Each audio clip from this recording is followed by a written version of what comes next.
Class 11th का सबसे important chapter है आपका financial statement. Financial statement class 11th में आप पढ़ते हैं सोल प्रोप्राइटर्स के रिलेटेड, लेकिन जैसे ही आप क्लास 12th में जाएंगे तो वहां भी फाइनेंशियल स्टेटमेंट एनालिसिस करेंगे। स्टेटमेंट भी होगा, उसकी एनालाइज भी की जाएगी। आपकी पूरी एक बुक है उसके ऊपर में, थर्ड बुक आएगी क्लास 12th में। तो आपको ये चैप्टर यहाँ क्लास 11th में स्ट्रॉन्ग करना बहुत जरूरी है, उसका बेसिक्स फंडा समझना आपको जरूरी है। तो चलिए हम स्टार्ट करते हैं आज का टॉपिक। आज का चैप्टर हमारा है फाइनेंशियल स्टेटमेंट विदाउट एडजस्टमेंट।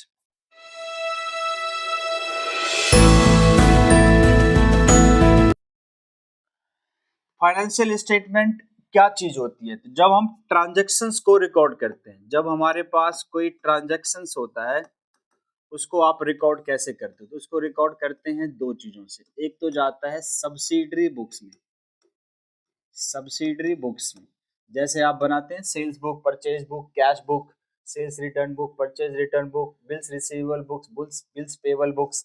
तो उनको हम सब्सिडरी बुक्स कहते हैं। जो इनमें नहीं आती उसकी की जाती है जर्नल, जर्नल प्रॉपर जिसको आप बोलते हैं, जर्नल की जाती है।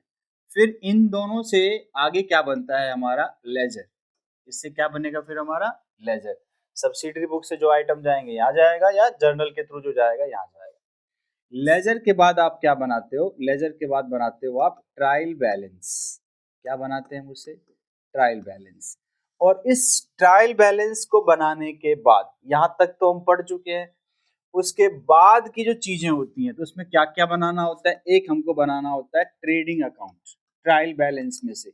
इसमें जितने भी आइटम्स आएंगे, जितने भी अकाउंट ओपन हुए होंगे, उन अकाउंट को इन तीन चीजों में ट्रांसफर करना होता है। कुछ जाएगा ट्रेडिंग अकाउंट में, कुछ जाएगा प्रॉफिट एंड लॉस अकाउंट में, और कुछ जो बच जाएगा वो जाएगा आपके पास बैलेंस शीट में। तो इन तीनों को अगर हम इकट्ठा कर दें, ट्रेडिंग को, P&L को, बैलेंस शीट को, तो इनको हम बोलते हैं फाइनेंशियल स्टेटमेंट। इन तीनों को कंबाइंड हम क्या बोलते हैं? Financial statement. कहीं कहीं फाइनेंशियल स्टेटमेंट बोलते हैं, या इसको आप जो है फाइनल अकाउंट भी बोलते हो। इसको और क्या बोल सकते हो आप? Final account. करेक्ट है ये बात? तो फाइनेंशियल स्टेटमेंट बनाना है मतलब क्या बनाना है आपको? ट्रेडिंग अकाउंट बनाना पड़ेगा पहला, दूसरा प्रॉफिट एंड लॉस अकाउंट बनाना पड़ेगा, और तीसरा क्या बनाना आपको? Balance sheet. अब इन तीनों में डिफरेंस क्या है? जो हमारा ट्रेडिंग और P&L जो होता है, जो ट्रेडिंग और प्रॉफिट एंड लॉस अकाउंट जो है, इसको हम बोलते हैं इनकम स्टेटमेंट। इसको क्या बोलते हैं हम? Income statement. अगर इन दोनों को हम कंबाइन कर दें, ट्रेडिंग और प्रॉफिट एंड लॉस को, इसको बोला जाता है इनकम स्टेटमेंट। और बैलेंस शीट क्या बताती है? कंपनी की 31 मार्च यानी ईयर एंड पे जो उसके पास वैल्यूज बची हुई हैं, किसकी? एसेट्स की, लायबिलिटीज की और कैपिटल की। उस, तो यानी ये क्या बताता है? ये पॉइंट ऑफ टाइम यानी उस 31 मार्च के उस दिन का टोटल बैलेंस बताती है कि भाई कंपनी के पास क्या पोजीशनिंग है, किसकी? एसेट्स की और लायबिलिटीज की। तो वो आता है हमारा बैलेंस शीट में। और ट्रेडिंग और प्रॉफिट एंड लॉस क्या है हमारा? Income statement. कंपनी के लिए क्या होता है ये? Income statement. तो ट्रेडिंग से क्या पता चलता है? यहाँ से कंपनी को ग्रॉस प्रॉफिट पता चलता है। और प्रॉफिट एंड लॉस से क्या पता चलता है? यहाँ से कंपनी को नेट प्रॉफिट पता चलता है कि भाई इस साल हमने, कंपनी ने क्या प्रॉफिट, नेट प्रॉफिट अर्न किया, वो प्रॉफिट एंड लॉस से पता चलता है। और ट्रेडिंग से पता चलता है हमको ग्रॉस प्रॉफिट। और बैलेंस शीट से क्या पता चलती है कि आज की डेट 31 मार्च में हमारे पास क्या एसेट्स, कितने के एसेट्स बचे हुए हैं, कितनी की लायबिलिटी है, और कैपिटल कितना है हमारा, वो पता चलता है हमको बैलेंस शीट से। तो मैंने क्या बताया आपको? क्वेश्चन में गिवन क्या होगा? आपको क्वेश्चन में गिवन होगा ट्रायल बैलेंस। यहां तक का काम क्योंकि हम पहले सीख चुके होते हैं, तो यहां तक का काम हमें क्वेश्चंस करके देता है। ट्रायल बैलेंस दे देगा, आपको बोलेगा ये तीन चीजें बनाइए भैया। तो ट्रायल बैलेंस से हमें आइटम को पोस्ट करना पड़ेगा, ट्रेडिंग में कुछ को प्रॉफिट एंड लॉस को, कुछ को बैलेंस शीट। चलिए आगे सीखते हैं कैसे पोस्ट करते हैं।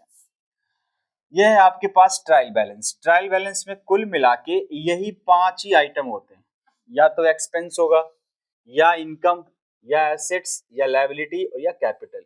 जितने भी अकाउंट्स होंगे उस ट्रायल बैलेंस के अंदर होंगे सिर्फ इन्हीं 5 में से। क्या क्या? एक्सपेंस, इनकम, एसेट्स, लायबिलिटी और कैपिटल। अब ये ट्रायल बैलेंस आपके पास अलग अलग नाम से आ रहा होगा। एक्सपेंसेस में सैलरी, रेंट, बहुत तरह के खर्चे। इनकम में commission received, discount received, gain on sale of assets, rent received. Assets में land and building, plant and machinery, goodwill, tangible, intangible, जितने भी एसेट्स हैं हमारे यहाँ आ गए। लायबिलिटीज में creditor, bank overdraft, bills payable, ये सब चीजें आ गई। कैपिटल तो ऑनर का, प्रोप्राइटर्स का रहता है। तो ये 5 आइटम से आपको क्या बनाने, ये 3 account, trading account, profit and loss account और बैलेंस शीट। अब ध्यान से समझ लो, बेसिक यहीं पे है। बेसिक्स क्या कहता है कि एक्सपेंस का जो नेचर होगा, ट्रायल बैलेंस में एक्सपेंस किधर आएगा बताओ आप। एक्सपेंस का नेचर क्या होता है, डेबिट। तो ट्रायल बैलेंस में जितने भी एक्सपेंस होंगे वो सब कहाँ पे होंगे, डेबिट में होंगे। और क्या होगा डेबिट में, क्योंकि एसेट्स का भी नेचर कैसा होता है, डेबिट होता है, तो इसका भी बैलेंस किधर होगा, हमारे डेबिट में ही होगा।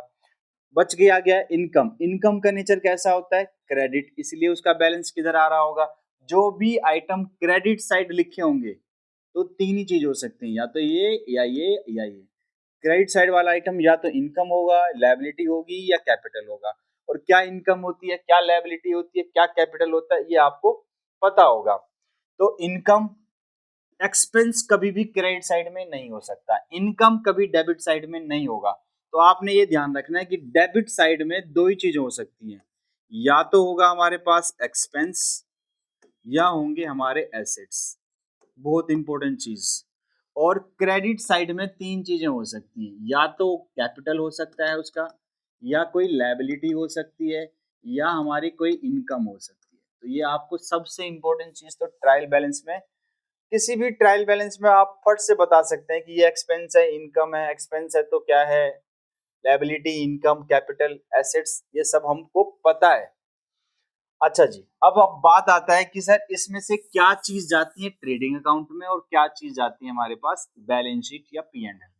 अब इंपॉर्टेंट चीज ये भी देख लो, एक्सपेंस जो होंगे, एक्सपेंस 2 तरह के होते हैं, एक होता है डायरेक्ट एक्सपेंस और एक होता है हमारे पास indirect expense. Correct. Income, income में डायरेक्ट इनडायरेक्ट नहीं होती, इसमें ऑपरेटिंग नॉन ऑपरेटिंग होती है, हम बात करेंगे आगे। एसेट्स चाहे टेंजिबल हो या हमारे पास इंटेंजिबल हो, टेंजिबल एसेट्स हो या इंटेंजिबल होंगे, दोनों का नेचर कैसा होगा, डेबिट। लायबिलिटी का नेचर हमेशा क्रेडिट। अब देखो ट्रेडिंग अकाउंट के डेबिट साइड में हमेशा क्या लिखा जाएगा, एक्सपेंस, और क्रेडिट साइड में क्या लिखी जाती है, इनकम। चाहे ट्रेडिंग अकाउंट हो चाहे प्रॉफिट एंड लॉस अकाउंट हो, प्रॉफिट एंड लॉस के भी डेबिट में क्या लिखी जाएंगी, हमेशा एक्सपेंस, और क्रेडिट में क्या लिखी जाएंगी, यहाँ पे इनकम। तो आपको ये याद रखने की जरूरत ही नहीं है, ट्रेडिंग P&L दोनों सेम नेचर के होते हैं, नॉमिनल अकाउंट्स हैं। तो इसके डेबिट में होगा एक्सपेंस, दोनों के डेबिट में, और इसके क्रेडिट में होगा इनकम। अब आ गई बैलेंस शीट। बैलेंस शीट में ये अकाउंट नहीं होता, इसको हम बोलते हैं एसेट साइड या लायबिलिटी साइड। तो लेफ्ट राइट हैंड साइड जो होता है हमारा, वो हमारा एसेट्स का होता है, और लेफ्ट हैंड साइड जो होता है वो हमारा लायबिलिटीज का है। क्योंकि ये अकाउंट नहीं है, ये एक स्टेटमेंट होती है बैलेंस शीट, तो इसमें टू और बाय को यूज नहीं करते, इसमें यूज करेंगे। इधर के आइटम्स के साथ टू लगाएंगे और इधर के आइटम्स के साथ हम बाय लगाएंगे, इधर के आइटम के साथ टू लगाएंगे, इधर के आइटम के साथ बाय लगाएंगे। बट बैलेंस शीट में नहीं आता टू और बाय, क्योंकि ये स्टेटमेंट है, ये लेजर नहीं है, कोई ट्रांजेक्शन्स नहीं है, ये एंड रिजल्ट है, ये इवेंट है। अच्छा जी, अब आ जाओ, मैंने बोला एक्सपेंस यहाँ भी आएगा, एक्सपेंस यहाँ भी आएगा, बट मैंने बैलेंस शीट में नहीं बोला एक्सपेंस आएगा। बैलेंस शीट में क्या आएगा, एसेट्स, लायबिलिटी, और लायबिलिटी साइड में ही हमारा कैपिटल आ जाएगा। तो अब आप देखो ध्यान से, इस अकाउंट को देखो ध्यान से। जब आप इस अकाउंट को ध्यान से देखेंगे तो आपके पास एक्सपेंस जो है या तो जाएगा ट्रेडिंग अकाउंट में या जाएगा ये प्रॉफिट एंड लॉस अकाउंट के डेबिट में। इनकम जो है या तो जाएगा ये ट्रेडिंग अकाउंट के क्रेडिट में या ये जाएगा प्रॉफिट एंड लॉस के क्रेडिट। इनकम और एक्सपेंस कभी भी बैलेंस शीट में आ ही नहीं सकती, करेक्ट। नॉमिनल की चीजें आएंगी, नॉमिनल मतलब एक्सपेंस और इनकम की चीजें आती हैं इन दो में। बाकी जो रियल है, पर्सनल है, वो सब रियल पर्सनल के आइटम जितने भी हैं वो सब कहाँ पे आएंगे, बैलेंस शीट में। नॉमिनल की चीजें यहाँ आएंगी, क्योंकि प्रॉफिट और लॉस नॉमिनल आइटम से निकलता है, एक्सपेंस इनकम में से एक्सपेंस माइनस करके। तो एक्सपेंस और इनकम कहाँ चला गया हमारा, ट्रेडिंग और प्रॉफिट एंड लॉस में। एसेट्स, ये जो मेरे पास लास्ट के 3 चीजें बची हुई हैं, एसेट्स, लायबिलिटीज और कैपिटल, ये कहाँ जाएंगे तीनों के तीनों, बैलेंस शीट में। एसेट्स कहाँ जाएगा, बैलेंस शीट के राइट हैंड साइड पे, और लायबिलिटीज और कैपिटल कहाँ जाएंगे, बैलेंस शीट के लेफ्ट हैंड साइड पे। तो अब ये सोचो एक चीज, क्या एसेट्स कभी ट्रेडिंग और पी एंड एल में आएगा, question is, answer is no. क्या इनकम कभी बैलेंस शीट में आएगा, नहीं, ये फिक्स्ड हैं, ये यहीं रहेंगे, ये हिलने वाले नहीं है कि कभी यहाँ का इनकम जो है इधर आ जाएगा, इधर का एसेट इधर चला जाएगा ना। एसेट्स जो भी होंगे वो यहीं आएगा। इनकम होगा, अब कुछ इनकम इधर, कुछ इनकम, अभी हम इस पे डिस्कस करेंगे। एक्सपेंस, कुछ एक्सपेंस इधर आएंगे और कुछ एक्सपेंस इधर आएंगे। तो मेनली प्रॉब्लम है हमारे को एक्सपेंस में और इनकम में, कि भाई क्या एक्सपेंस इधर आएगा, क्या एक्सपेंस इधर आएगा। एसेट्स, लायबिलिटीज, कैपिटल में कोई प्रॉब्लम नहीं होनी चाहिए, करेक्ट है ये। अच्छा जी, अब आप देखो क्या चीजें आती है हमारे पास इसके अंदर, पी एंड एल में क्या आएंगी और हमारे पास ट्रेडिंग में क्या क्या चीजें आएंगी। एक चीज बताता हूं आपको, जब एक एक ये कि जब भी आप कोई गुड्स परचेज करते हो बाहर से, मान लेते हैं कि मैं किसी मैन्युफैक्चरिंग कंपनी की बात कर रहा हूँ, और मैन्युफैक्चरिंग कंपनी क्या बना रही है, ये बना रही है मार्कर।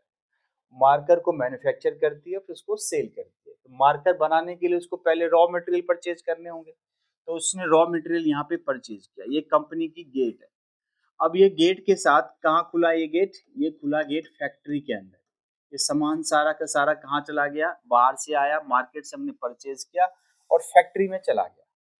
फैक्ट्री के बाद एक डिपार्टमेंट होता है जिसको हम बोलते हैं office and administration department, admin department. फिर इसके बाद एक डिपार्टमेंट और होती है, उसको बोलते हैं सेलिंग एंड डिस्ट्रीब्यूशन डिपार्टमेंट। तो इस तरह से फिर यहाँ से सेलिंग एंड डिस्ट्रीब्यूशन के बाद सामान, ये कंपनी की बाहर वाली गेट हो गई, यहाँ पे जाके कंपनी जो है माल को क्या करता है, गुड्स को क्या कर देता है, बाहर बेच देता है, करेक्ट है ये। अब खर्चे हर स्टेप पे होंगे, फैक्ट्री में भी कुछ खर्चा होगा, कुछ ऑफिस का भी होगा, कुछ सेलिंग एंड डिस्ट्रीब्यूशन का होगा। तो हर खर्चे को कैसे कैसे इसको शो करोगे, अब देखो कहाँ कहाँ जाता है। तो जो खर्चा रॉ मटेरियल को लाने से लेकर मैन्युफैक्चर करने तक, यानी अप टू फैक्ट्री तक, अप टू उसको फिनिश गुड्स में कन्वर्ट करने तक जो भी एक्सपेंस पे करेगा, उन एक्सपेंस को हम बोलते हैं डायरेक्ट एक्सपेंस। और डायरेक्ट एक्सपेंस का एक मीनिंग और भी है, मैंने क्या बोला कि हमारा प्रोडक्ट क्या है, बनाना है मार्कर। तो जिस चीज के बिना, जिस एक्सपेंस के बिना ये मार्कर नहीं बन सकता, उन एक्सपेंस को हम क्या बोलेंगे, डायरेक्ट एक्सपेंसेस। कि भैया ये डायरेक्ट रिलेटेड है, ये नहीं दोगे, ये खर्चे नहीं करोगे तो ये सामान बनेगा ही नहीं, बन ही नहीं सकता। तो उन एक्सपेंस को हम क्या बोलते हैं, डायरेक्ट। और जो डायरेक्ट एक्सपेंसेस हैं वही जाएंगे हमारे ट्रेडिंग अकाउंट में, वही कहाँ जाएंगे, हमारे ट्रेडिंग अकाउंट में। और मैंने बताया एक्सपेंस किधर जाएगा, डेबिट में या क्रेडिट में, कहाँ लिखा देखो मैंने, एक्सपेंस किधर जाएगा, डेबिट में। चाहे ट्रेडिंग हो चाहे प्रॉफिट एंड लॉस हो, एक्सपेंस आना डेबिट में ही है। चलिए जी, तो इसका मतलब ये कि अगर मैंने कैरेज इनवर्ड दिया, कैरेज इनवर्ड का मतलब क्या होता है कि फैक्ट्री में लाने का खर्चा, और खर्चा अगर फैक्ट्री के लाने का है, मैंने क्या बोला, लाने से लेकर बनाने तक, इस स्टेप तक जो भी एक्सपेंस होगा इन बिटवीन, वो सब के सब कहाँ जाएंगे, ट्रेडिंग अकाउंट में। उसके बाद जो यहाँ से लेकर यहाँ तक का जो एक्सपेंस है वो कहाँ जाएगा हमारा, वो जाएगा प्रॉफिट एंड लॉस अकाउंट में। किधर जाएगा ये, जाना तो उसको डेबिट में ही है, सारे खर्चे किधर आएंगे, डेबिट में आएंगे। तो ध्यान रखने वाली बात, आप एक्सपेंस को सेग्रीगेट कर लो कि भाई इससे पहले के जितने भी एक्सपेंस हैं कहाँ जाएंगे, वो ट्रेडिंग अकाउंट में। क्यों, क्योंकि वो डायरेक्ट है, डायरेक्ट है तो ट्रेडिंग में जाएंगे। और इसके बाद के जितने भी खर्चे हैं उनको हम क्या बोलते हैं, इनडायरेक्ट एक्सपेंसेस। इनडायरेक्ट मतलब, अब मान लो कि आप दो दो आपको मैं बताता हूँ, एक है वेजेस और एक है सैलरी। एक है वेजेस, एक है सैलरी। वेजेस किसको दी जाती है, वेजेस दी जाती है वर्कर्स को। वर्कर्स कहाँ होते हैं, फैक्ट्री में। सैलरी किसको दी जाती है, स्टाफ्स को। स्टाफ्स कहाँ होते हैं, यहाँ पे ऑफिस में और सेलिंग में होंगे। अब आप बताओ किसके बिना ये मार्कर नहीं बन सकता, क्या जो यहाँ पे जो स्टाफ्स बैठे होंगे जो मैन्युफैक्चरिंग से रिलेटेड नहीं है, जैसे चार्टर्ड अकाउंटेंट है, वो कहाँ बैठेगा? ऑफिस में। क्या उसका रोल है? इस मार्कर को बनाने में ना। इसकी अकाउंटिंग वो कर सकता है, बट डायरेक्टली इसको मैन्युफैक्चर नहीं कर सकता। बट एक वर्कर है, उसके बिना क्या ये सामान बन सकता है? Answer is no. इसीलिए जो वेजेस होती हैं वो हमारी ट्रेडिंग अकाउंट का पार्ट है, क्योंकि वो डायरेक्ट एक्सपेंस है। और सैलरी जो है वो हमारा प्रॉफिट एंड लॉस अकाउंट में आएगा, क्योंकि वो इनडायरेक्ट एक्सपेंस है। उसकी जरूरत नहीं है इसको बनाने में। हाँ, इसको बेचने में जरूरत होगी, इसको फिर अकाउंटिंग करने में जरूरत पड़ेगी, लेकिन इसको बनाने में इसकी रिक्वायरमेंट सीए की नहीं होती। समझ में आ गई बात?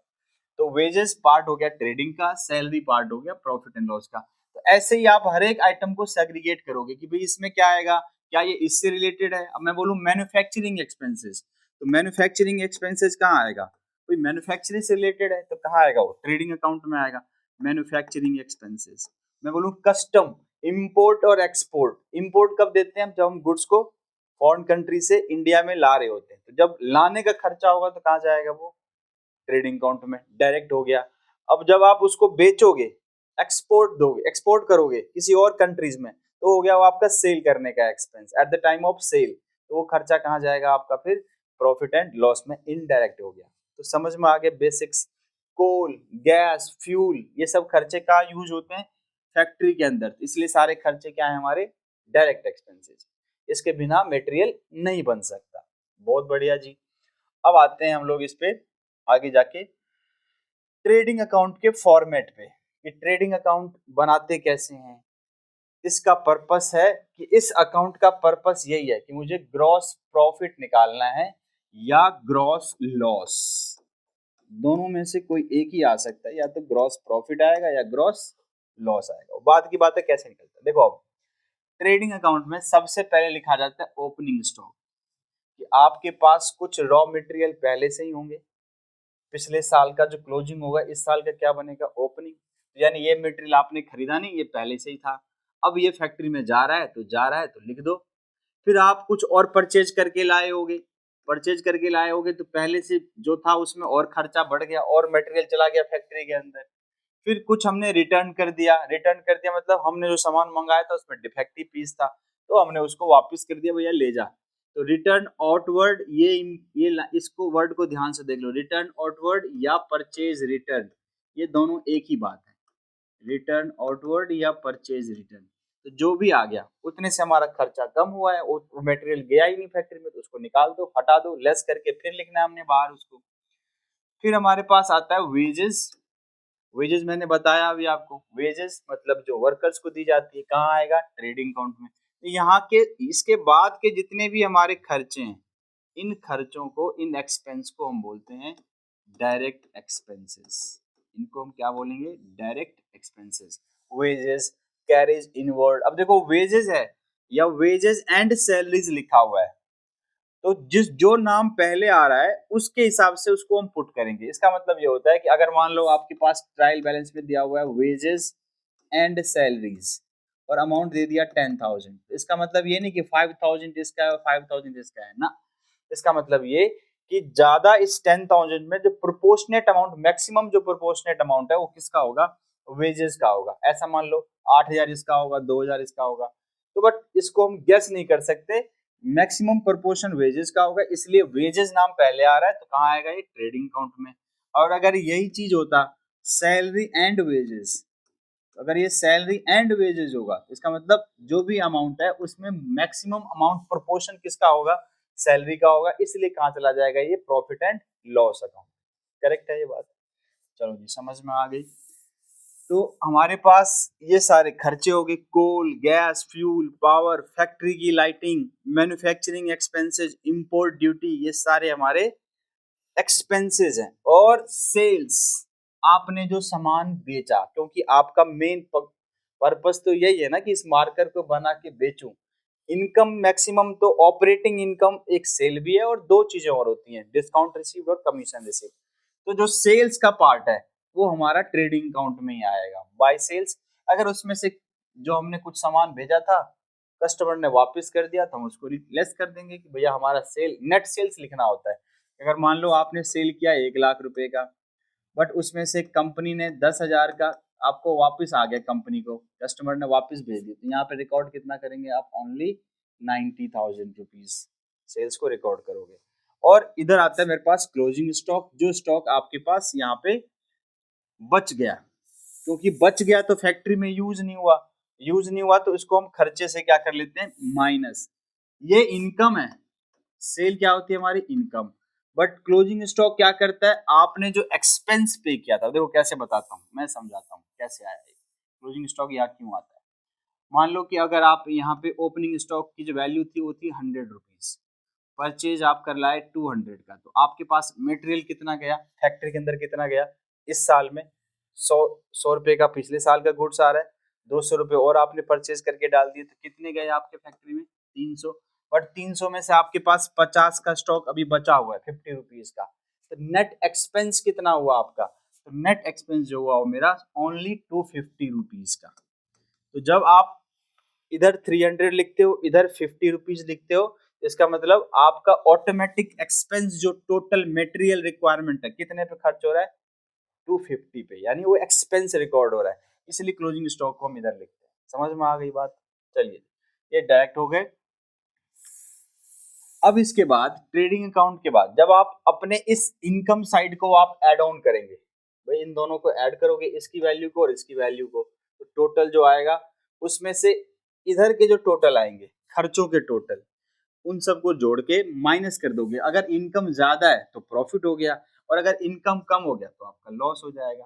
So simple. तो ये जो ग्रॉस प्रॉफिट है और ग्रॉस लॉस है, ये बैलेंसिंग फिगर निकलेगा। बैलेंसिंग फिगर मतलब जो भी डिफरेंस आया, अगर इनकम साइड मेरी ज्यादा है, खर्चे कम हुए तो प्रॉफिट होगा क्योंकि इधर बैलेंस आएगा, और अगर खर्चा मेरा ये ज्यादा हो गया, इनकम कम है, तो डिफरेंस मेरा इधर आएगा, तो मतलब लॉस हो गया, है ना। इस तरीके से हम ग्रॉस प्रॉफिट या ग्रॉस लॉस को कैलकुलेट करते हैं। नेक्स्ट, अब देखो ट्रेडिंग अकाउंट को मैं और थोड़ा फॉर्मूले बेस पे ले चलता हूँ, इसका फॉर्मूला कैसे जनरेट हुआ। मैंने ओपनिंग स्टॉक ले रखा है 1,00,000 रुपए किसी कंपनी का, किसी प्रोपराइटर का, परचेज 1,20,000, डायरेक्ट एक्सपेंसेस 70, सेल्स है 3,00,000 रुपीज का, क्लोजिंग स्टॉक बच गया 50,000। तो अब आप देखोगे 3,50,000 यहाँ आ रहा है, और इधर जो आ रहा है आपके पास 1 और 2,90,000 आ रहा है, तो आपके पास 60,000 रुपीज का डिफरेंस आ गया, और वो डिफरेंस क्या कहलाएगा, मेरा ग्रॉस प्रॉफिट। अब इसको थोड़ा और ट्रायल बैलेंस को समझते हैं। कैसे समझेंगे, एक तो ये कि अगर मैं पूछ दूं मुझे ये बताओ इसमें ग्रॉस प्रॉफिट रेशो क्या है, इसका जो है ग्रॉस प्रॉफिट रेशो क्या है, तो आप कैसे बताओगे, gross profit, percentage of gross profit कैसे निकलेगा।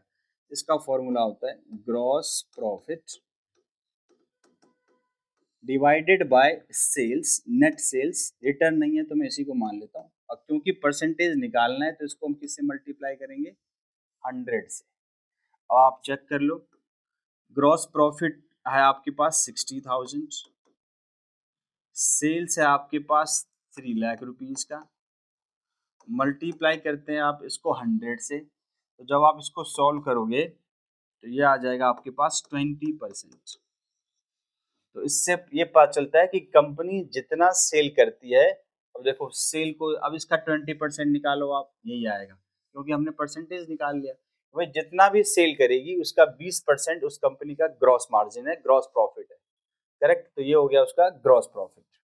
इसी चीज से ये लिख लेना, इसी चीज से अगर मुझे ये बताना हो कि मेरे को जो सेल मैंने 3,00,000 रुपीज का किया है, यानी कंपनी ने जो 3,00,000 रुपए में सामान बेचा है, उसको बनाने में कितना कॉस्ट आया होगा, है ना। पहले आपने क्या किया होगा, रॉ मटेरियल पहले से ही पड़ा था इसका, फिर आपने इसके लिए और परचेज किया, फिर इसको बनाने में और लेबर चार्जेस, कोल चार्जेस, गैस, फैक्ट्री के डायरेक्ट एक्सपेंसेस किए होंगे। तो यानी आप जो सामान बेच रहे हो 3,00,000 रुपीज में, उसमें कुछ कॉस्ट भी तो आई होगी इसको बनाने में, खरीदने से लेकर बनाने तक का।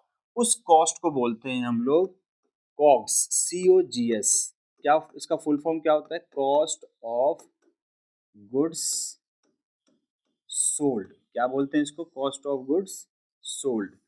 अभी क्लास 11th में इसको कॉस्ट ऑफ गुड्स सोल्ड बोल रहे हो, क्लास 12th में जाके इसको हम बोलने लग जाएंगे कॉर्फो, cost of revenue from operation, है ना।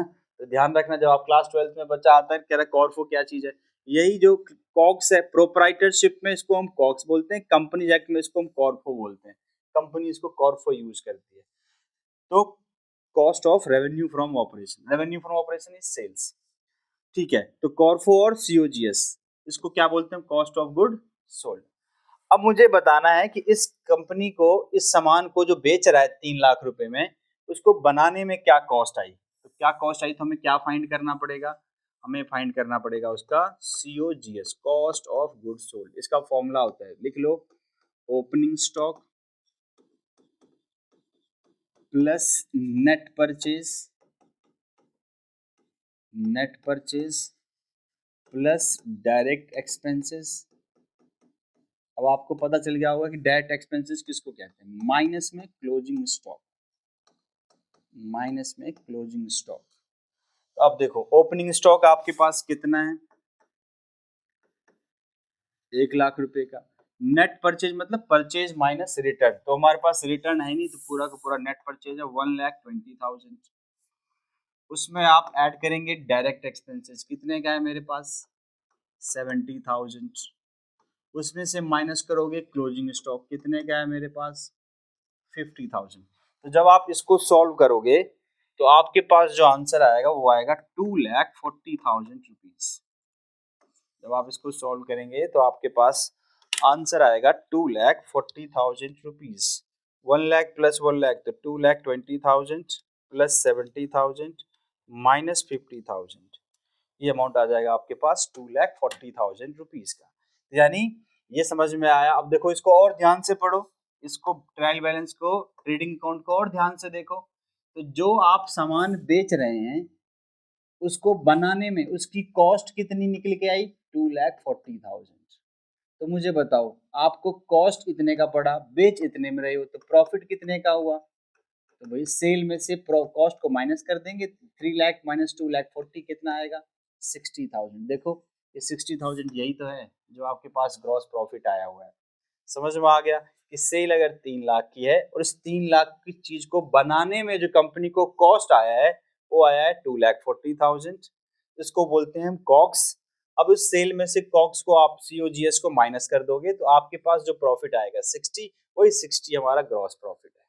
समझ में आ गई बात, बहुत बढ़िया। अब आपको सीओजीएस का एक और फॉर्मूला बताता हूँ, ये जो एक बड़ा सा फॉर्मूला है जिसको मैंने सॉल्व करके अभी 2,40,000 निकाला। एक फॉर्मूला ये होता है कि नेट सेल्स, नेट सेल्स में से आप ग्रॉस प्रॉफिट को माइनस कर दो।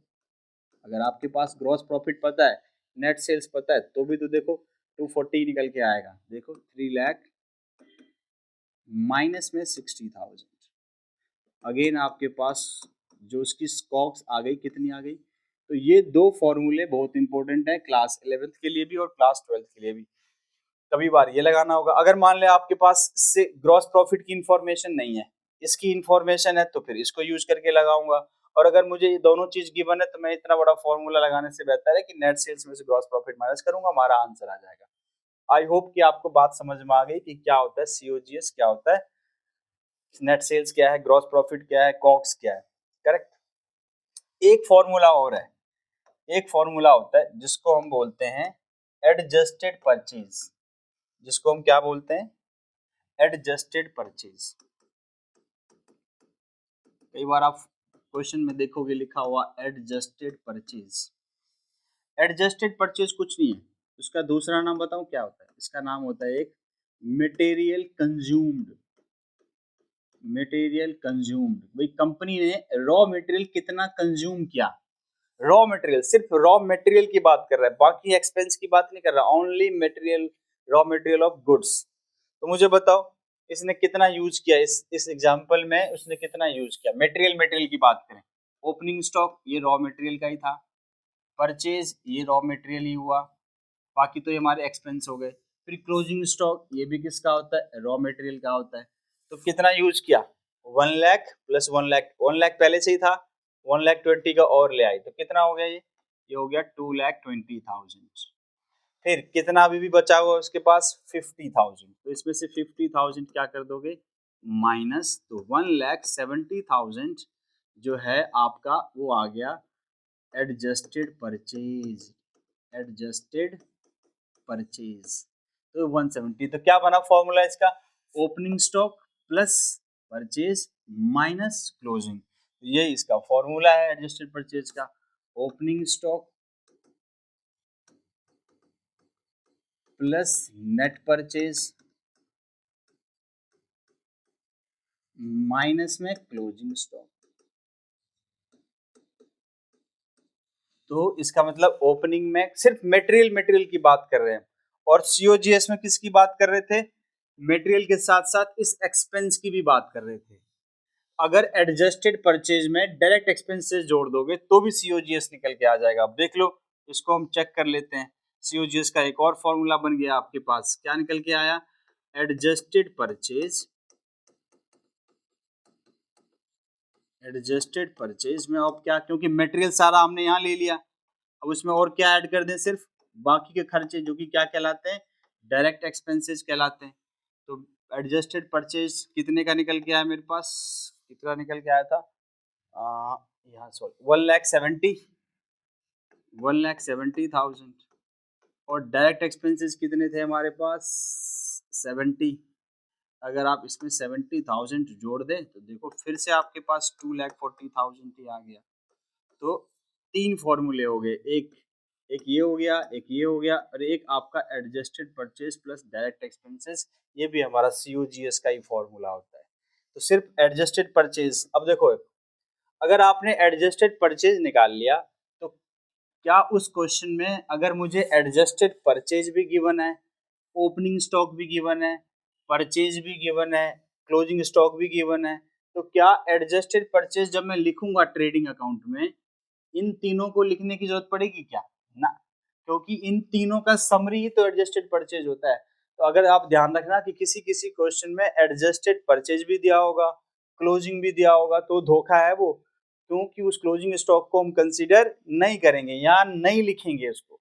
कब नहीं लिखेंगे, जब हमें क्वेश्चन में एडजस्टेड परचेज भी दिया हो और क्लोजिंग स्टॉक भी दिया हो, तो उस क्लोजिंग स्टॉक का रेलेवेंस खत्म हो जाता है, क्योंकि closing stock already adjusted purchase में माइनस हो चुका होगा। ये तीनों आइटम का समरी है ना ये जब मैं ये अमाउंट लिख रहा हूँ तो मुझे ना इसको लिखने की जरूरत है, ना इसको लिखने की जरूरत है, ना इसको लिखने की जरूरत है। तो ये ध्यान रखना, एडजस्टेड परचेज हो तो इन तीनों की रिक्वायरमेंट खत्म हो जाती है।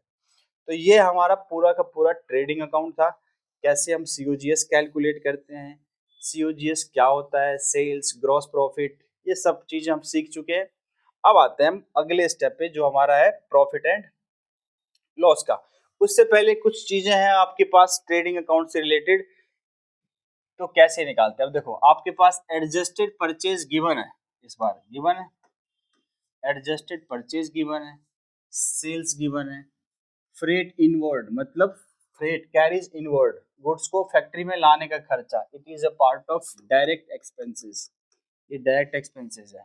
वेजेस अगेन ये डायरेक्ट एक्सपेंसेस है।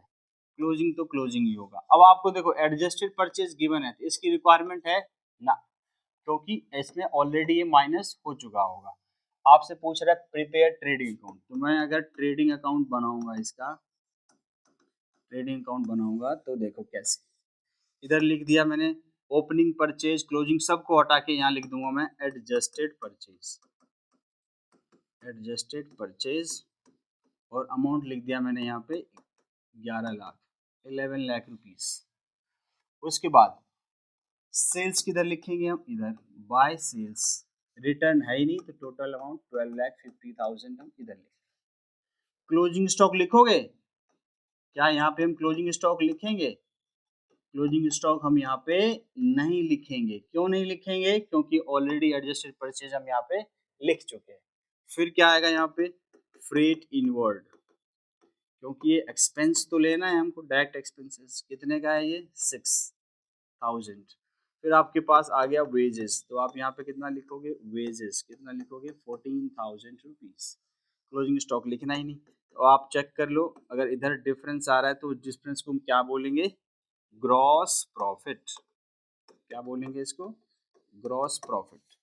तो कितना आएगा ये gross profit, 12,50,000 minus 11 lakh minus 6,000 minus 14,000, तो ये अमाउंट आ जाएगा आपके पास 1,30,000 रुपीज, ये आ गया जीपी।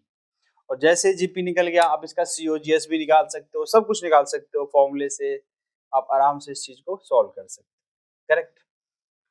अब देखो, ये भी बहुत इंपॉर्टेंट चीज है, ये दोनों के दोनों, ये कई बार आपको कॉमर्स लाइफ में कई बार मिलेगा आपको ये चीज। 12th में तो मिलेगा ही मिलेगा, 11th में है ही, 12th में भी यूज होगा, आने वाले टाइम में कई साल यूज होता रहेगा।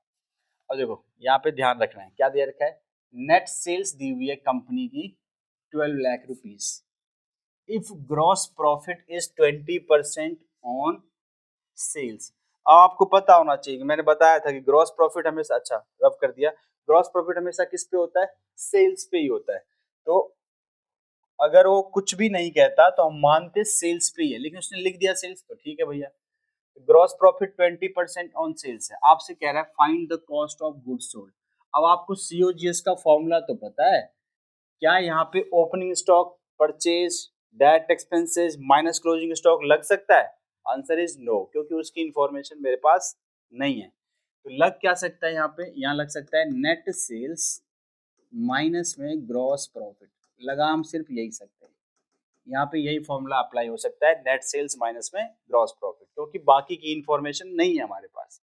अब आपके पास नेट सेल्स तो गिवन है, कितनी गिवन है, 12 लाख, बस ग्रॉस प्रॉफिट ढूंढ लें। तो ग्रॉस प्रॉफिट क्या बोल रहा है, 20% ऑफ सेल्स, तो आपके पास पता ही है भैया 12 लाख की सेल है, इसका 20% आप निकाल लो, इसका 20% निकालोगे तो आपके पास आ जाएगा 2,40,000 रुपए, 2,40,000 रुपीज। अब आप उसको माइनस कर लो,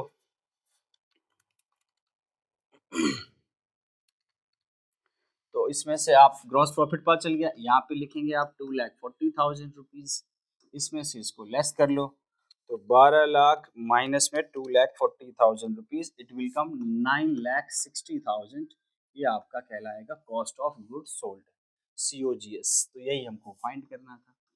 सिंपल है, सिंपल इसलिए था क्योंकि आपके पास इंफॉर्मेशन में ये सेल्स दी हुई थी 12 लाख रुपए की, और ग्रॉस प्रॉफिट भी सेल्स पे ही गिवन था, इसलिए सिंपली वे में हो गया। दिक्कत तब आती है जब उल्टा हो जाए, उल्टा हो जाए मतलब नेट सेल्स, फिर से मैंने एग्जांपल वही लिया है, लेकिन इस बार 20% सेल को मैंने रिप्लेस कर दिया कॉस्ट से, 20% ऑन कॉस्ट कर दिया। अब आप देखो इस केस में क्या होगा, आप डायरेक्टली फॉर्मूला तो यही लगेगा भाई, नेट सेल्स सीओजीएस निकालने का क्या फॉर्मूला होगा, नेट सेल्स माइनस में ग्रॉस प्रॉफिट, क्योंकि फॉर्मूला हम यही लगा सकते हैं, ओपनिंग स्टॉक है ही नहीं, परचेज है ही नहीं, डायरेक्ट एक्सपेंसेस कुछ पता ही नहीं है इस क्वेश्चंस में, तो आप ये लगाओगे नेट सेल्स माइनस में gross profit. Net sales again मेरे को नेट सेल्स पता है 12 लाख रुपए, बस जीपी ढूंढ लें, जीपी ढूंढ के इसको वैल्यू में पुट करेंगे, आंसर आ जाएगा। बट जब आपके पास सेल्स की वैल्यू गिवन है और 20% ऑन कॉस्ट कॉस्ट है, तो जैसे जितनी आसानी से आपने पिछला वाला क्वेश्चन कर लिया कि भाई सेल ही गिवन था, सेल पे ही प्रॉफिट का रेशो था, तो आराम से निकाल लिया। इस बार गिवन सेल है लेकिन रेट किस पे दे दिया उसने, कॉस्ट पे। तो जब ऐसा उल्टा हो जाए, तो जिस चीज पे रेट हो उस चीज को आप लेट कर लो, let cost be 100 rupees, let cost be 100 rupees.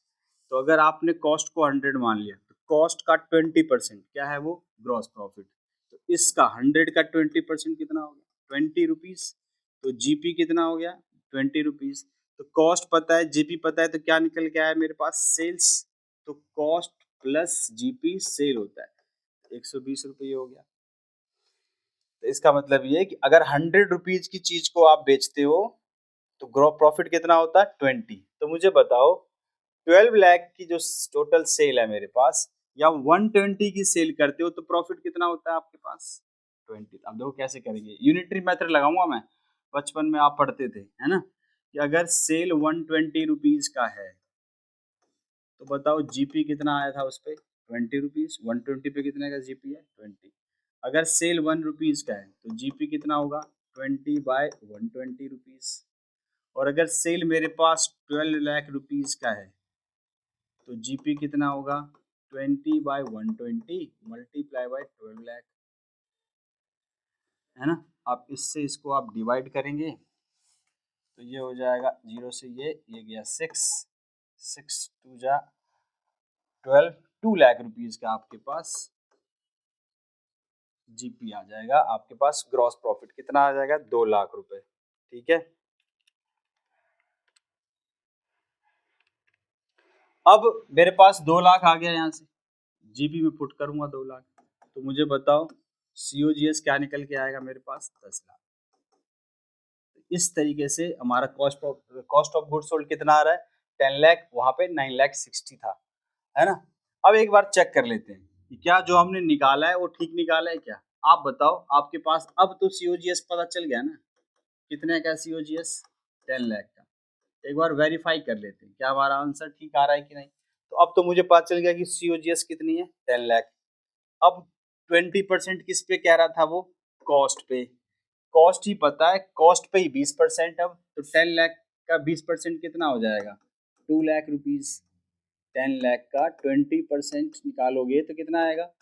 20% 2 lakh. तो देखो आ गया ना सीधा सीधा। अगर कॉस्ट का 2 लाख रुपए आ गया तो प्रॉफिट तो दोनों सिनेरियो में सेम होना चाहिए, ये वेरीफाई कर सकते हैं आप, है ना। जब मुझे वेरीफाई की कॉस्ट पता चल गया तो कॉस्ट का क्या एक्चुअल में 20% 2 लाख आ भी रहा है कि नहीं। अभी तो हमने सेल के हिसाब से निकाला था 2 लाख, तो जब कॉस्ट पता चल जाए तो उसके बाद चेक करके देख लो क्या कॉस्ट का भी 20% एक्चुअल में 2 लाख होता है या नहीं होता। तो ये तरीका हो गया आपका। अगर आपने ये लिख लिया होगा तो इसका एक सिंपल वर्जन भी है, लेकिन वो हर बार एप्लीकेबल नहीं होगा। अब देखो कैसे, अगर 20% को मैं ऐसे ले सकता हूँ 20/100 ऑन कॉस्ट। इसको जब आप कैंसिल आउट करेंगे तो ये आ जाएगा 1/5। तो इसको 1/5 ऑन कॉस्ट भी बोल सकता हूँ। तो इसको सेल के टाइम पे क्या करना है, आपको एक नीचे बढ़ा देना है, कॉस्ट से सेल पे एक डिनोमिनेटर में एक इंक्रीज कर देना है। 1/6 ऑन क्या हो जाएगा फिर? ये सेल्स। तो जो रेशो, जो फ्रैक्शन हमारे कॉस्ट पे था वही अब सेल्स पे निकल गया। अब सेल कितनी थी आपके पास? 12 लाख रुपीज। उसका 1/6 करोगे तो कितना आएगा? देखो फिर से वही आएगा आपके पास अमाउंट, 2 लाख रुपए का प्रॉफिट। कि अगर कॉस्ट पे 1/5 प्रॉफिट है तो सेल पे 1/6 हो जाएगा। तो ये ग्रॉस प्रॉफिट आ गया। और आप देख लो कि हर बार हमारा जो आंसर है सेम ही आएगा, 2 लाख 2 लाख। और आप ध्यान से देखो तो जो 1/6 है ये, यही तो है ये 1/6। यहाँ क्या लिखा है मैंने? 20/120। इसको कैंसिल आउट करते हैं तो क्या आता है? 1/6 ही तो आता है। यहाँ भी 1/6 इंटू में 12 लाख ही हो रहा है, यहाँ पे 1/6 इंटू में 12 लाख ही हो रहा है ये। तो इसलिए थोड़ा इस पे देखना, ध्यान करना है, प्रैक्टिस करना है आपको। आई होप कि आपको ये बात समझ में आ गई। बहुत इंपॉर्टेंट चीज है ये, ठीक है। तो इसको ध्यान से देखना है, क्वेश्चंस को प्रैक्टिस करना। तो ये हो गया हमारा ट्रेडिंग अकाउंट का पूरा कॉन्सेप्ट खत्म। अब आते हैं हम प्रॉफिट एंड लॉस पे। अब जब आप प्रॉफिट एंड लॉस पे आओगे तो प्रॉफिट एंड लॉस के पास जितने भी ये एक्सपेंस हैं, ये सारे के सारे एक्सपेंस कौन से कहलाते हैं? ये इनडायरेक्ट एक्सपेंसेस। क्या कहलाएंगे ये? इनडायरेक्ट। क्योंकि जो डायरेक्ट वाला एक्सपेंस था वो कहाँ चला गया? ट्रेडिंग अकाउंट में। तो जो बाकी इनडायरेक्ट एक्सपेंसेस बच गया वो कहाँ गया? हमारा प्रॉफिट एंड लॉस आएगा किधर? डेबिट में। डेबिट साइड सारे क्या आएंगे हमारे पास? एक्सपेंसेस। क्रेडिट साइड क्या आएंगे मेरे पास? इनकम। जैसे ट्रेडिंग अकाउंट में बनाते थे हम वैसे इसमें भी बना लेंगे इसको। करेक्ट है ये। मैंने हेडिंग डाल दिया ऑफिस एंड एडमिनिस्ट्रेशन। ऐसा आपको हेडिंग डालनी नहीं है, सीधा लिखोगे टू सैलरी, ये इधर चला जाए ये इधर आ जाए, कोई मैटर नहीं करता। ये अमाउंट इधर चला जाए ये इधर चला जाए। जब आप नेट प्रॉफिट निकाल रहे हो तो उसके लिए इतना इंपॉर्टेंट ये नहीं है। आइटम को ऊपर नीचे अलग अलग हेड में डाल सकते हैं। करेक्ट है ये। जो आइटम जहां मिलता गया उसको हम लिखते जाएंगे। तो ये सारे खर्चे, salary, office rent, electricity, printing, stationery, postage, courier, telephone, depreciation, salesman का कमीशन, फ्रेट आउटवर्ड, जब हम सामान को भेजते हैं किसी और को, कस्टमर को सेल करते हैं, एडवर्टीजमेंट करते हैं, इंश्योरेंस एक्सपेंसेस होता है, बैड डेप्ट हो गया, डिस्काउंट अलाउड हो गया, ये सारे के loss by fire, in expenses को जो है हम लोग, इसको हम लोग नॉन ऑपरेटिंग भी बोलते हैं। अभी बताएंगे नॉन ऑपरेटिंग क्या होता है। चैरिटी, डोनेशन, ये सारे खर्चे इधर। और ये डिस्काउंट रिसीव्ड, कमीशन रिसीव्ड, यही आप ध्यान से रख लो, इन्हीं को हम लोग ऑपरेटिंग इनकम बोलते हैं। अदर देन सेल्स, सेल्स के अलावा जो ऑपरेटिंग इनकम होती है हमारी डिस्काउंट रिसीव्ड और कमीशन रिसीव्ड, यही दो होती है बस। उसके अलावा जो भी हमारी इनकम होगी उन इनकम को हम क्या बोलते हैं, नॉन ऑपरेटिंग इनकम्स। तो ऑपरेटिंग देखो, ऑपरेटिंग इनकम कितनी होगी, एक सेल, जो सेल कहाँ चला गया, ट्रेडिंग अकाउंट में। उसके अलावा और दो होती है, कौन कौन सी, डिस्काउंट रिसीव्ड और कमीशन रिसीव्ड। ये कहाँ आ गया, प्रॉफिट एंड लॉस के ऑपरेटिंग इनकम के हेड में। इस इन दोनों के अलावा जितनी भी इनकम होगी, गेन ऑन सेल हो गया, बैड डेब्ट रिकवर्ड हो गया, रेंट रिसीव्ड हो गया, इंटरेस्ट रिसीव्ड हो गया, ये सारी की सारी income non operating. Non operating मतलब आपका ऑपरेशन किसका था, आपका ऑपरेटिंग, आपका बिजनेस किसका है, मार्केट का।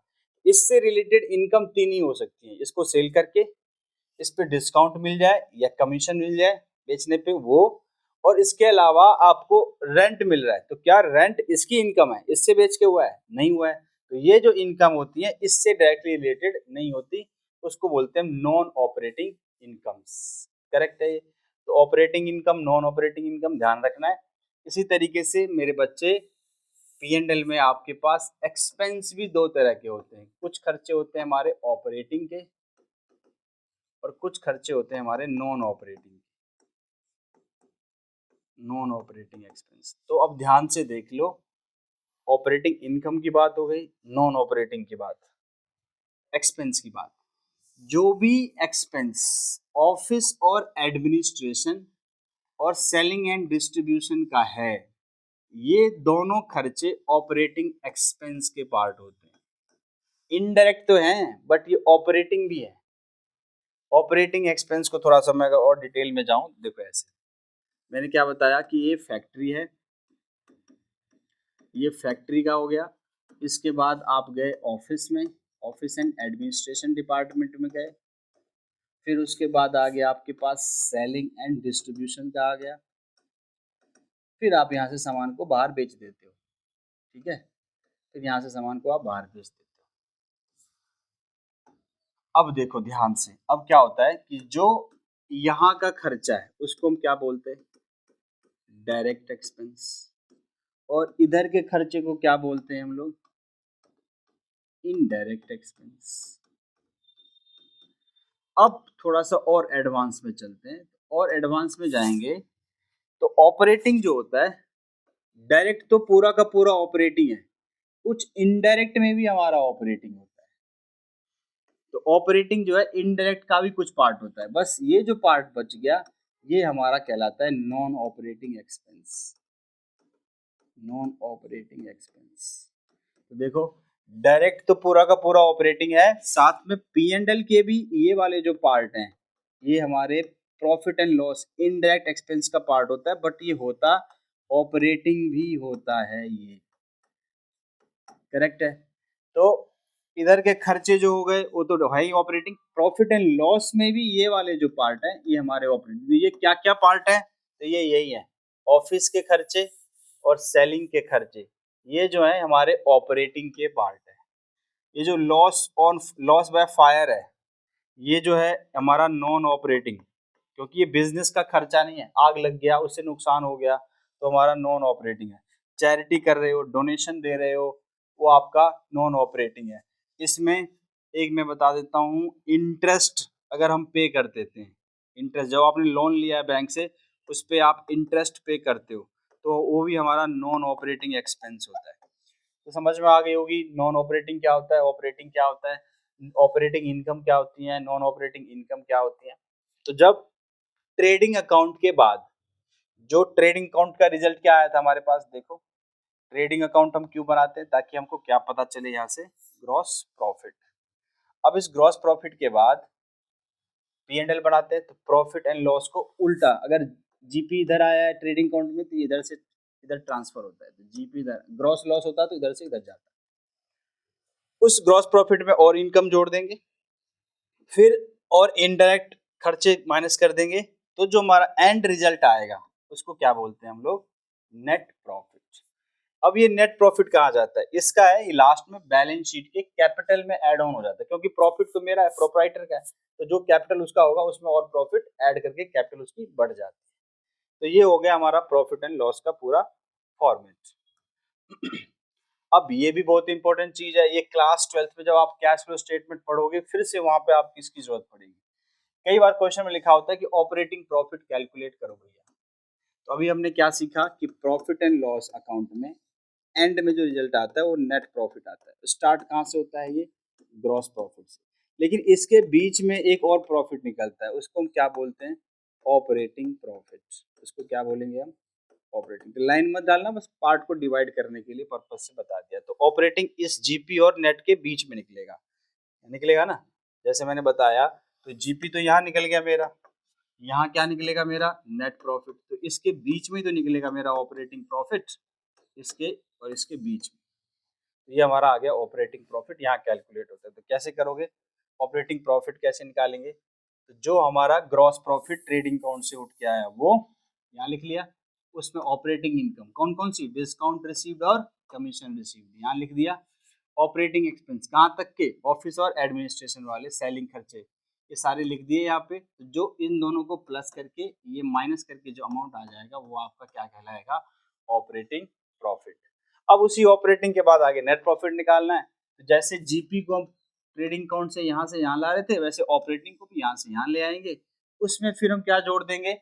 नॉन ऑपरेटिंग इनकम और फिर नॉन ऑपरेटिंग एक्सपेंस, जैसे loss by fire, charity, donation, interest on loan, ये सब माइनस करने के बाद जो हमारा एंड रिजल्ट आएगा नेट प्रॉफिट आएगा। तो पी एंड एल ऐसे भी बन सकता है। ऐसे कब बनाना है प्रॉफिट एंड लॉस? जब आपसे कहे ऑपरेटिंग प्रॉफिट कैलकुलेट करो, और अगर सीधा कहता है कि नेट प्रॉफिट निकालो तो सीधा मैं ऐसे बना दूंगा, उसमें कोई हेड नहीं लिखूंगा, सीधा जीपी, सीधा इसके बाद हमारे पास नेट प्रॉफिट आ जाएगा। नेट प्रॉफिट के बाद पी एंड एल हो गया। अब देखो, जैसे from the following figures calculate operating profit. Operating profit पूछ रहा है, लेकिन देखो यहाँ पे इस बार जीपी नहीं दिया, नेट है। क्या दे दिया आपको? Net profit. देखो नेट प्रॉफिट से अगर मुझे नेट प्रॉफिट दे रखा है और नॉन ऑपरेटिंग एक्सपेंस पता हो, नॉन ऑपरेटिंग इनकम पता हो, तो ये जो अमाउंट आएगा वो मेरा क्या आ जाएगा? Operating profit. रिवर्स गियर में चलेंगे। देखो अब देखो, अगर ऑपरेटिंग से नेट प्रॉफिट जाना हो तो क्या करेंगे? क्या किया हमने? Operating profit plus non operating income minus non operating expense. तो अगर इसमें इसको प्लस करके ये माइनस किया तो क्या आया मेरा आंसर? Net profit. और अगर नेट प्रॉफिट पता हो, ये पता हो, ये पता हो, तो ये नहीं निकल सकता बिल्कुल, ये इधर ही रहने दो, बाकी इन दोनों को उल्टा कर दो। तो क्या आ जाएगा यहाँ पे? अगर हम नेट प्रॉफिट इसको इधर लाते हैं तो जो प्लस है तो क्या हो जाएगा? ये माइनस। तो नॉन ऑपरेटिंग इनकम जो होगी वो माइनस हो जाएगा, और नॉन ऑपरेटिंग एक्सपेंस जो है ये हमारा प्लस हो जाएगा। इधर से माइनस से इस इक्वल टू इधर आएगा तो प्लस हो जाएगा। ये नॉन ऑपरेटिंग एक्सपेंस आएगा। तो मेरे पास जो आंसर क्या बचा यहाँ पे? ऑपरेटिंग प्रॉफिट का। इसको रिवर्स उल्टा हो गया ना। अगर मुझे यहाँ से यहाँ आना हो तो इसमें इसको जोड़ेंगे और ये माइनस। अब यहाँ से यहाँ जाना हो तो इसमें इसको क्या करोगे? माइनस, सॉरी प्लस, और इसको क्या करोगे? माइनस। तो यही किया है। नेट प्रॉफिट में इसको प्लस कर दिया, इसको, और इसको माइनस कर दिया, तो हम यहाँ चले आए। तो अब इस क्वेश्चन में अगर आपको करना हो, नेट प्रॉफिट से जा रहे हैं तो क्या करेंगे? निकालना क्या आपको? Operating profit. वही फॉर्मूला यहाँ लिखूंगा, operating profit equal to net profit. Net profit कितना है मेरे पास? 1 लाख। उसमें क्या ऐड करोगे? क्या ऐड करोगे? नॉन ऑपरेटिंग एक्सपेंस की चीजें। तो नॉन ऑपरेटिंग एक्सपेंस बताओ इसमें क्या क्या है? ऑपरेटिंग एक्सपेंस एक तो डोनेशन और एक इंटरेस्ट ऑन लोन। तो ये आ गया 2000 प्लस 20,000। फिर इसमें से क्या क्या माइनस करोगे? नॉन ऑपरेटिंग इनकम को माइनस करेंगे। तो नॉन ऑपरेटिंग इनकम को क्या करेंगे इसमें से? माइनस। देखो नॉन ऑपरेटिंग इनकम क्या क्या है आपके पास? Gain on sale of machinery कितने का है? 15,000 का है। और रेंट रिसीव्ड ये नॉन ऑपरेटिंग है, ये भी माइनस कर दोगे 10,000। फिर जो आपके पास आंसर बचेगा वो आपका ऑपरेटिंग प्रॉफिट आ गया। तो 1 लाख प्लस 2,000 प्लस 20,000 माइनस 15 और 10 25,000। तो आपके पास जो आंसर आएगा 97,000 रुपीज आपका आंसर आएगा। करेक्ट है। तो इस तरह से हमको इन क्वेश्चंस को करना है। पूरा ट्रेडिंग हो गया, प्रॉफिट एंड लॉस हो गया। अब एक आइटम बच गया आपके पास, सिर्फ बैलेंस शीट।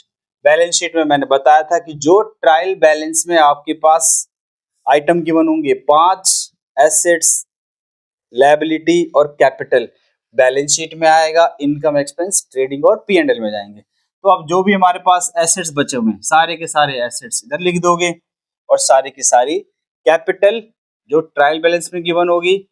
अगर किसी ने ड्राइंग किया है तो ड्राइंग से कैपिटल में से क्या कर देंगे, इसको लेस। प्रोप्राइटर अगर पर्सनल यूज के लिए कोई पैसा विड्रॉ करता है तो उसको हम ड्राइंग बोलते हैं और ड्राइंग से कैपिटल कम हो जाएगी। और जो नेट प्रॉफिट हमने प्रॉफिट एंड लॉस अकाउंट से जो कैलकुलेट किया हुआ होता है, ये क्या बताया था मैंने कि बैलेंस शीट के कैपिटल में जाके ये क्या हो जाएगा, ऐड हो जाएगा।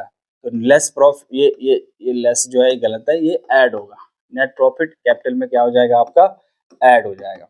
अगर नेट लॉस होता तो क्या हो जाता है, वो माइनस। फिर लोन्स जो लायबिलिटी है, बैंक ओवरड्राफ्ट, क्रेडिटर, ये होगी सारी कैपिटल की बात, ये होगी आपकी लायबिलिटी। और इधर सारे के आगे हमारे एसेट्स। कभी भी बैलेंस शीट में इनकम और एक्सपेंस नहीं आएगा, ये बात इंपॉर्टेंट चीज है, आपने ध्यान रखनी है। फिर आपके पास इसके क्लास के बाद आप ये क्वेश्चंस ट्राई करो कि क्या ये कर पाते हो कि नहीं। स्क्रीनशॉट ले लो, है ना, ट्राई करके देखना और आप आराम से जो है इस क्वेश्चंस को कर पाओगे। तो आई होप कि आपको पूरा financial statement without adjustment basics आपको क्लियर हो गया होगा। तो इसको प्रैक्टिस करेंगे, फिर हम अगली वीडियो में आएंगे विद एडजस्टमेंट वाले चैप्टर्स पे। Thank you.